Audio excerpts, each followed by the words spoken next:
एक गुरुकुल में पढ़ता था। उसका मन पढ़ने लिखने में नहीं लगता था। सभी विद्यार्थी उसे मूर्ख राज कहकर उसका मजाक उड़ाते थे।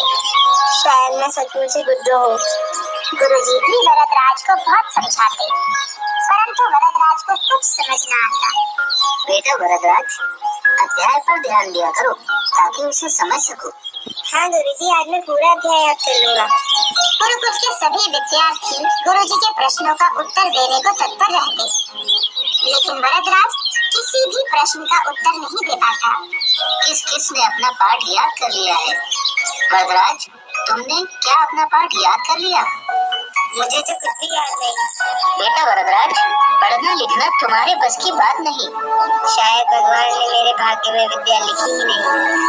तुम अपने गांव लौट जाओ और पिता के काम में हाथ बटाओ। गुरुजी की बात सुनकर वरदराज को बहुत दुख हुआ। वह गुरुजी के पांव छूकर घर की ओर चल पड़ा। उसने रास्ते में सत्तू खाया और पानी पीने के लिए एक कुएं पर गया। कुएं पर पानी भरने आई महिलाओं ने कुएं की जगह पर घड़े रखे, जहां उसे गड्ढे दिखाई दिए। घड़े रखने के लिए आपने ये कितने अच्छे गड्ढे बनाए हैं।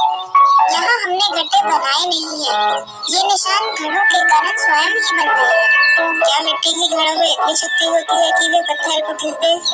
हाँ बेटा, घड़ों के बार बार रगड़ने से पत्थर खिस गया है और ये चिन्ह बन गए हैं। यह देखो, कुएं की लोहे की घिरनी भी रस्सी से घिस कर चिकनी और चमकदार हो गई है। जब मिट्टी के घड़े पत्थर को और कोमल रस्सी लोहे की घिरनी को खींच सकते हैं, तो बार बार अभ्यास से क्या मैं शिक्षा प्राप्त नहीं कर सकता? कुएं के पत्थर और घिरनी को देखकर वरदराज ने एक संकल्प लिया और उसके मन की निराशा दूर हो गई। उसने खूब परिश्रम से पढ़ाई करने की ठान ली। मैं अब खूब परिश्रम करूंगा और बार बार अभ्यास करूंगा। वरदराज गुरुकुल लौट आया।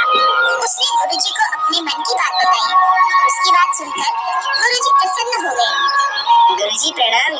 अब से मैं खूब परिश्रम करूंगा। कृपया मुझे एक अवसर और दे दीजिए।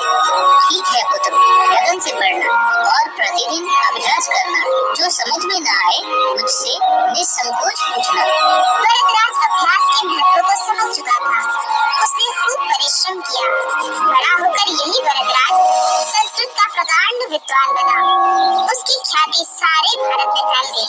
पंडित वरदराज ने ही संस्कृत भाषा के व्याकरण की रचना की।